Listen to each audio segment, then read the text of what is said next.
Welcome to Kallapatti Tamil. இனி நம்ம பார்க்க போற காணொளி இன்னைக்கு ரிலீஸ் ஆன திரைப்படம் கொம்பு சிவி படத்தின் துறைமாசலம்.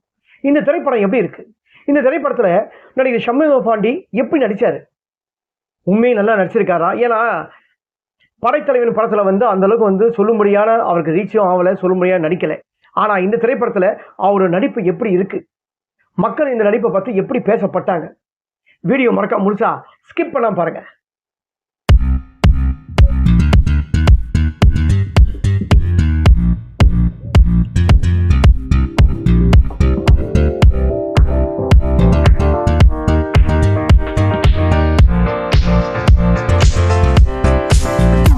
திரைப்படத்துல நடிகர் சண்முக பாண்டி, சரத்குமார், முனிஷ்காந்த், காளி வெங்கட், தர்ணிகா மற்றும் பலர்.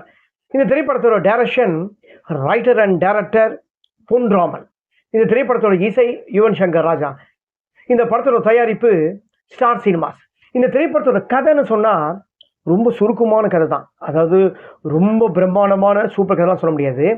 அதாவது இந்த வைகை ஆத்து தண்ணின்னு சொல்லுவாங்க பார்த்தீங்களா, அந்த வைகை ஆத்து தண்ணி, அதாவது அந்த தண்ணி இந்த ஊர்கிட்ட மக்கள்கிட்ட தண்ணி வரல. ஸோ அந்த தண்ணி வராதொட்டு இவங்களோட அணையில் டேம் கட்டினாங்கன்னா 12 ஊர் மக்களும் பாதிக்கப்படுறாங்க. அவங்க பாதித்தாலும் பரவாயில்லன்னு சொல்லிட்டு நம்மளோட அணையை எப்படியாவது காப்பாற்றணும்.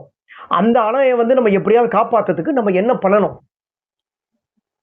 அதுக்கு தான் அந்த ஊர் மக்களும் சரி, சரத்குமாரும் சரி, சண்முக பாண்டியும் சரி, இவங்க 2 பேருமே எல்லாரும் சேர்ந்து தான் தப்பான தொழிலில் ஈடுபடுறாங்க. அந்த தப்பான தொழில் என்னன்னா கஞ்சா தான் கடத்துறாங்க. இந்த கஞ்சா கடத்துறதுல ஒரு கொஞ்சமான தவறுகள் தான் பண்றாங்க. ஏன்னா அந்த அணையை காப்பாற்றுறதுக்கு என்னென்ன அந்த மக்களும் சரத்குமாரும் சண்முக பாண்டியும் என்ன பண்ணணுமோ அதுக்கு உண்டான இது எல்லாமே பண்றாங்க. ஆனா ஒரு கட்டத்தில் அவங்களுக்கு பணம் ரொம்ப இதுவாயிடுது, அவங்ககிட்ட இல்லாத சூழ்நிலை. ஏன்னா இவர் அடிக்கடிக்கு சரத்குமார் உள்ளே போய்ட்றாரு, சண்முக பாண்டி உள்ளே போய்ட்றாரு. இவர் இது கோர்ட்டு கேஸுக்கு சொல்லி பணம் ஊர் மக்களுக்கும் கொடுத்துனுக்காரு. ஸோ இந்த உதவியெல்லாம் பண்ண தொட்டு அவருக்கு பணம் நெருக்கடி ஆகிடுது. இந்த சமயத்தில் நம்ம என்ன பண்ணணும்னு சொல்லிட்டு தெரியாதுன்னா அவங்க பார்க்குற அந்த கஞ்சாவோட தொழிலே இன்னும் அதிகப்படுத்தணும் அப்படின்னு சொல்லிட்டு இது வரைக்கும் கொஞ்சமாக பண்ணி இந்த தொழிலை அதிகப்படுத்தணும்னு சொல்லிட்டு ஆந்திராவுக்கு கடத்துறாங்க. ஆந்திரா பாடக்கு இந்த கஞ்சாவை இங்கேருந்து இது பண்ணுறாங்க. அவங்களோட இது என்னென்னா 5000 டன் இது வரைக்கும் அவங்க பண்ணதே இல்லை. 5000 டன் கஞ்சாவை நம்ம கடத்தினா நம்ம தொழிலில் செட்டில் ஆகிடலாம் அப்படின்னு பண்ணுறாங்க. இதுக்கு இடையில இவங்களை யாரும் அரெஸ்ட் பண்ண முடியல, இவங்க எதுவும் நிரூபிக்க முடியல சொல்லி எஸ்பிக்கும் இவங்களுக்கும் ஒரு பெரிய ஈகோ கிளாஷ். அதாவது சண்முக பாண்டிக்கும் சரத்குமாருக்கும் நடந்த ஒரு இதில் டிபார்ட்மெண்ட்டில் எஸ்பிக்கும் இவங்களுக்கும் ஒரு ஈகோ கிளாஸ் இருக்குது. அதனால என்னன்னா இந்த 5000 டன் கஞ்சாவை அவங்க கடத்தினாங்களா இல்லையா, ஆந்திராவுக்கு போயிட்டு இவங்க திரும்பி வந்தாங்களா இல்லையான்னு தான் இந்த படத்தோட முழு கதையும். ஏன்னா கதை பிரகாரம் பார்த்தீங்கன்னா சண்முக பாண்டியோட ஆசையே பணத்தில் தான் படுக்கணும் தான் அவனோட சின்ன வயசுலேருந்தே ஆசை. அந்த ஆசையை சரத்குமார் நிறைவேற்றுறேன் அப்படின்னாங்க. ஏன்னா சரத்குமாருக்கும் இவருக்கும் எந்த விதமான பந்தம்லாம் இல்லை. அந்த ஊரில் இருக்காரு சண்முக பாண்டியன் தான் கதாபாத்திரம். சரத்குமாரோட கதாபாத்திரம் அந்த ஊர் மக்கள் எல்லாரும் இவர் பேச்சு கேட்பாங்க, ரொக்க புலின்னு வாங்க அவரோட கதாபாத்திரம். ஆனால் அப்படி இருந்தும் சண்முக பாண்டியோட அம்மா சின்ன வயசில் இறந்துடுறாங்க. அவங்க சின்ன வயசுலேருந்து எந்த ஒன்று அவர் கூட இருக்கிறது எல்லாரும் சாப்பாடை ஜக்கில் குத்துட்டு அவர்கிட்ட இருக்கிறது எல்லாத்தையும் எடுத்துன்னு போயிடுவாங்க.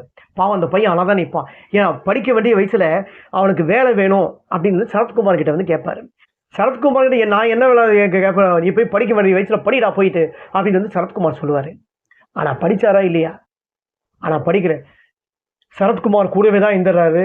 கடைசி வரைக்கும் சரத்குமார் என்ன சொல்கிறாரோ அதை செஞ்சுதான் இருப்பார் சண்முக பாண்டி. இந்த மாதிரி ஒரு சூழ்நிலை தான் ஒரு ஆரம்ப காலகட்டத்தில் ஒரு ஓப்பனிங் சீன் இருக்குது. அந்த ஓப்பனிங் சீன் ஒரு டச் சீனும் கிளைமேக்ஸில் அதே பேட்டர்னில் கிளைமேக்ஸ் ஒரு முடியும். அந்த கிளைமேக்ஸ் முடிகிற சீன்ஸ் அதுக்கும் இதுக்கும் கனெக்டிவிட்டி ரொம்பவே நல்லா இருக்குது, ரொம்ப நல்லா எடுத்திருக்காங்க அந்த சீனை. அதே மாதிரி அதாவது சண்முக பாண்டிக்கு பார்த்திங்கன்னா பணத்து மேலே படுக்கணும் தான் ஆசை. அவர் பணத்து மேலே படுத்தாரா இல்லையா, அந்த பணத்தை எடுத்துன்னு ஊர் மக்களுக்கு கொடுத்தாரா, டேம் கட்டினாரா இல்லையா தான் இந்த படத்தோட கதை. இந்த திரைப்படம் ஒரு 2.25 மணி நேரம் மேலே ஓடுது. இந்த திரைப்படம் சண்முக பாண்டியன் பொறுத்த வரைக்கும் போன ஒரு படம் நடிச்சார் பாருங்க, படைத்தலைவன். அந்த படைத்தலைவன் படத்தில் விட இந்த திரைப்படத்தில் வந்து அவர் வந்து நடிப்பு வந்து இம்ப்ரூவ்மெண்ட் பண்ணியிருக்காரு. அதாவது ரொமான்டிக் ஆகட்டும், காமெடி ஆகட்டும், ஆக்ஷன் சீக்வன்ஸ் ஆகட்டும், எமோஷன் ஆகட்டும், இது எல்லாமே வந்து பார்த்தீங்கன்னா இந்த திரைப்படத்தில் வந்து கொஞ்சம் நல்லாவே வந்து இம்ப்ரூவ்மெண்ட் பண்ணியிருக்காரு. ஆனால் அவர் கேப்டன் வந்து எப்படி வந்து பேசுவார், அவரோட டைலாக் டெலிவரிலாம் பார்த்தீங்கன்னா அப்படியே பவராக இருக்கும். அவரை வந்து நான் சொல்றதுக்கு வார்த்தைகளே இல்லை. கேப்டன் அவர். ஆனா அவரோட பையன் தான், நான் எந்த விதம் அவரோட பையன் தான் நிரூபிக்கிறதுக்கு உண்டான இது எல்லாமே அவர் பண்ணணும்னா இவர் நடிகர் சண்முக பாண்டி வந்து ஹோம்ஒர்க் பண்ணணும். இன்னும் கொஞ்சம் நிறைய ஹோம்ஒர்க் பண்ணணும். ஹோம்ஒர்க் பண்ணால் இது வரும். அதாவது படம் நடிக்கிறதுக்கு முன்னாடி நம்ம விஜயகாந்த் சாரோட படத்தை வந்து நிறைய பார்த்து பார்த்து பார்த்து மேற்கொண்டு ஹோம்ஒர்க் பண்ணணும்.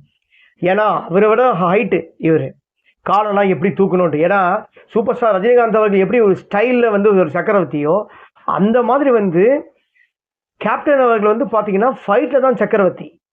ஃபைட்டு டைலாக் டெலிவரிலாம் வந்து அவர் பெரிய சக்கரவர்த்தி. அதனால தான் அவரை கேப்டன் சொல்கிறோம். அவர் பேக் சைடு தூக்கி அடிப்பார் காலெல்லாம்.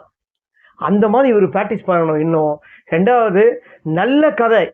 அதாவது அவர் நடித்த படங்கள்லாம் பார்த்தீங்கன்னா நிறைய வந்து ஃபிலிம் இன்ஸ்டியூட் படித்த மாணவர்களை தான் வாழ்க்கை கொடுத்துருப்பார். அந்த மாதிரி சண்முக பாண்டி அவர்களுக்கு அவரோட சன் தானே, நீங்கள் அவரோட சன் இருக்குன்னு சொல்லும்போது ஃபிலிம் இன்ஸ்டியூட் படித்த மாணவர்களுக்கோ, அதாவது இப்போ இருக்க கூத்துப்பட்டையில் இருக்கவங்களோ, விஸ்காம் படித்த மாணவர்களோ எவ்வளோ கதையை வச்சுக்கிட்டு சான்ஸ் கிடச்சிட்டு கிடைக்கல அப்படின்னு சொல்லி துடிக்கிறாங்க. அந்த மாதிரி ஆளுங்க கிட்ட போய் வந்து எனக்கு கதைக்கு தான் கேளுங்க. உங்கள் மனசில் வச்சுட்டு ஒரு நல்ல கதையை இது பண்ணுவாங்க.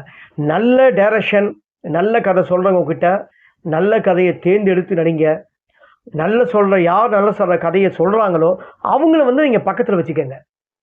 அதான் நல்லது. இது வந்து தனிப்பட்ட முறையில் என்னோட கருத்து. ஓகேங்களா? நல்ல ஆளுங்களை பக்கத்தில் வச்சுக்கிட்டிங்கன்னா கதை நல்லா இருக்கும், நீங்கள் மேற்கொண்டு வளருவீங்க. ஏன்னா இந்த திரைப்படத்தில் வந்து சரத்குமாருக்கு தான் அதிகமாக கேரக்டர் மாதிரி போகுது. ஆனால் அப்படி இருந்தும் இந்த திரைப்படத்தில் ரைட்டர் அண்ட் டைரக்டர் பொன்ராமன் வந்து உண்மையை சொல்லியே அவனை பொன்ராமன் நல்லாவே பண்ணலை. நடிகர் சண்முக பாண்டி அவர்கள் மட்டும்தான் நல்லா நடிச்சிருக்காருங்காண்டி சரத்குமார் நல்லா பண்ணியிருக்காரு அவர் கொடுத்த கேரக்டர். மற்ற எல்லாம் சப்போர்ட்டிங் கேரக்டர் எல்லாமே காளி வெங்கட் ஆகட்டும், முனிஷ்காந்த் ஆகட்டும், கதாநாயகி ஆகட்டும், அவங்களும் கொடுத்த கதாபாத்திரம் ரொம்ப நல்லா பண்ணியிருக்காங்க. ஆனால் டைரக்ஷன் நல்லா பண்ணாரான்னு கேட்டால் கண்டிப்பாக டைரக்ஷன் வந்து கோட்டை விட்டுருக்காரு. என்னங்க ரொக்கப்புலின்னு சொல்லிட்டு கிராமத்தில் சரத்குமார் அப்படி ஒரு ஃபயராக காட்டிட்டு, அவர் கட்சியில் வந்து ஃபயர் மாதிரி காட்டிட்டு சிங்கம் மாதிரி பயங்கரமாக காட்டிட்டு அப்படியே சல்லுன்னு பூனையாக்கிட்டாங்க. மேவும் கத்துற மாதிரி பூனையாகுது. அந்த மாதிரி ஆக்கிட்டாங்க சரத்குமார். அவராவது ஒரு பணம் எடுத்துன்னு போகிற சீன் வருது. கோடிக்கணக்கில் பணத்தை வந்து லாரி பின்னாடி இருக்குது. அந்த லாரி பின்னாடி எடுத்துன்னு போகும்போது சண்முக பாண்டியனும் சரி, சரத்குமாரும் சரி, அவங்க ஓனே படம் முழுக்க காமெடியாக தான் நடத்துகிறாங்களா, இல்லை காமெடி தான் அவங்களுக்கு இதுவா, இல்லை சீரியஸாக பேச மாட்டாங்களா, இல்லை டேரக்டர் சீரியஸாக நடிக்க வைக்கலையா? அவ்வளோ பெரிய இடத்துல போயிட்டு வந்து அவங்க காமெடித்தனமாக பண்ணுறது வந்து நல்லாவே இல்லை. அந்த இடத்துல கேப்டன் ரசிகர்களே வந்து பார்த்தீங்கன்னா மூஞ்சி சுளிக்கிறாங்க. ஒன்றும் சீரியஸாக காட்டினீங்கன்னா சீரியஸாக காட்டணும். ஏன்னா அவங்க எடுத்திருக்க கான்செப்டே வந்து ஒரு சென்சிட்டிவான கான்செப்ட். ஓகேங்களா? சீரியஸான கான்செப்ட் எடுத்துட்டு ஒன்று சீரியஸாக மூவ் பண்ணியிருக்கணும். காமெடி மாதிரி பண்ணியிருந்தால் காமெடியாக மூவ் பண்ணிக்கணும். இது எல்லாமே தவறிட்டாங்க. ஆனால் அதையும் மீறி இந்த திரைப்படத்தை நம்ம பார்க்கணும்னு நினச்சோன்னா கேப்டன் சாருக்காகவும் தான் இந்த திரைப்படத்தை பார்க்கணும். கேப்டன் சார்னா யார்? அவரோட மகன் சின்ன கேப்டன் சண்முக பாண்டி. அவருக்காக இந்த திரைப்படத்தை பார்க்கலாம். டைரக்டருக்காக பார்க்கணுமா, திரைக்கதைக்காக பார்க்கணுமா, இல்லை இந்த பேக்ரவுண்ட் மியூசிக்காக பார்க்கணுமா? ஷூ